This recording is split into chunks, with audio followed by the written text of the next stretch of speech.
That has to be same as, okay, if I use the displacement y, t is y exponential minus j omega t, then this has to be minus j omega y exponential minus j omega t. Okay? And that has to be same as pt over rho 0 c exponential minus j omega t. So what I have is very similar with what we had for the Lempore. Not similar, it's the same. So pi minus pr over rho 0 c is equal to minus j omega y. That has to be equal to pt over rho 0 c. Okay, we have two equations. And then we can also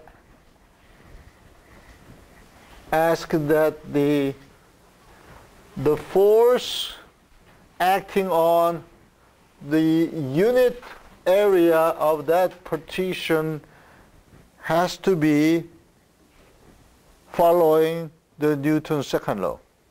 Okay?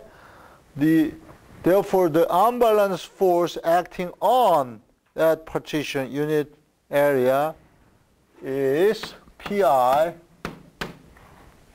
If I just write the magnitude, that is pi plus pr minus pt according to the definition of pressure. Right? So there is partition per unit length. There is a pi, the pressure acting on this direction, and the pressure due to PR also acting on this surface, normal to the surface, and the pressure you transmitted the wave also acting on normal to the surface.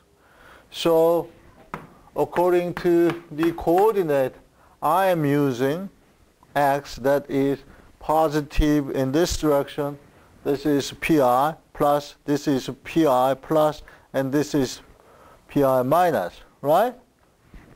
So that has to be equal to what? Sung-Hyun?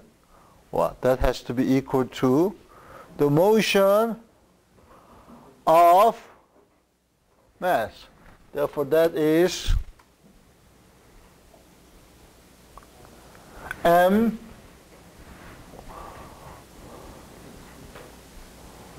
y double dot, right?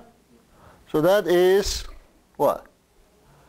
Minus j omega multiplied minus j omega. Therefore, that is minus omega square and y over here. Is it right? Is it right?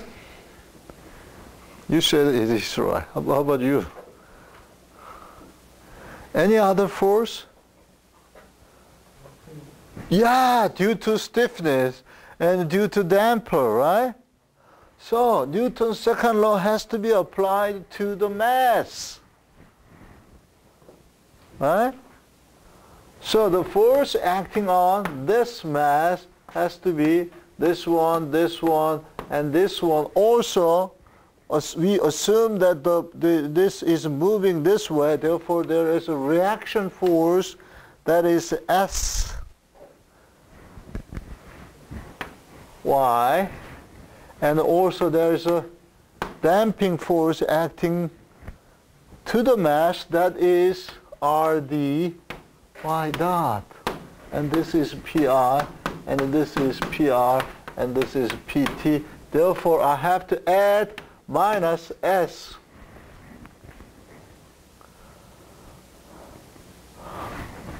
y, and then I have to add minus RD minus j omega Y. Okay? Right? So if I move this one to the right-hand side, then I need to put SY, and then I need to put minus J omega RD Y, right? So the difference between the limp wall case and general partition case is, no, sorry,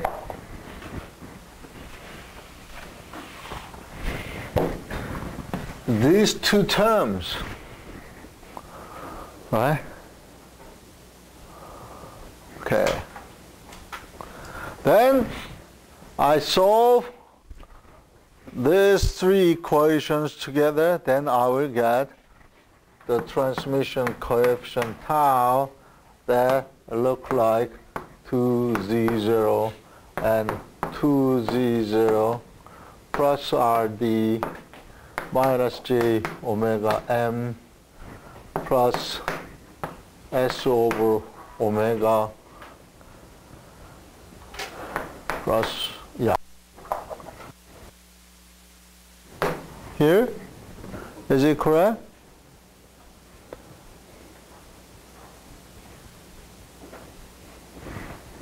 And I call this partition impedance. That I call this is a fluid loading impedance. I call this fluid loading impedance.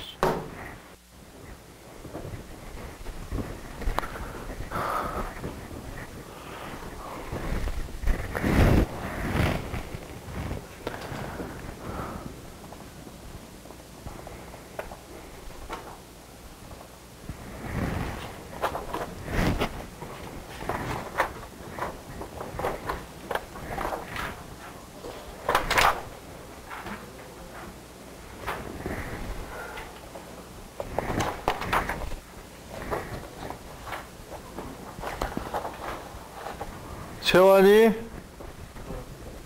you look not very happy about this result.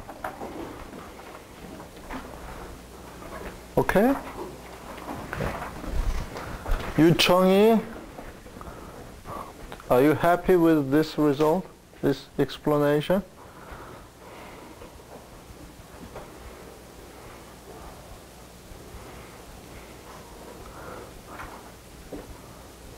Reasonable? Do you have any thing you cannot understand, Yu Chong?